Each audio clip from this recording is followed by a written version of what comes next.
ada pun nisbah dengan pahala. Orang puasa, dia puasa tu Allah berjanji dia nak balas. Hak tu ada syarat lain lagi, dia panggil syarat pahala pula, syarat dapat ganjaran pula.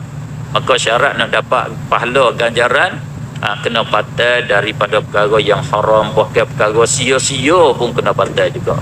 Perkara hak tidak berfaedah, hak free, buah saja, tak ada isi, dia panggil buah tak ada isi, tu pun kena patai juga. Maknanya mata pun kena puasa, telinga pun kena puasa, lidah pun kena puasa, tangan kena puasa, kaki kena puasa, farah kena puasa, perut kena puasa. Imam Ghazali sebut 7 anggota ke? Kita kena jaga 7 anggota. 7 ni hak duk jadi sebab bagi kita masuk neraka.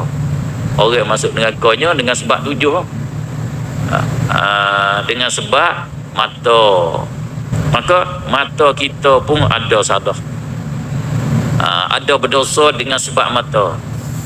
Telinga kita pun ada salah, ada berdosa kita dengan sebab telinga, ada berdosa kita dengan sebab tangan. Itu kena jaga habis, kena patai habis, hak dilarang. Itulah baru siapa puasa yang dikenaki oleh Allah Subhanahu wa taala.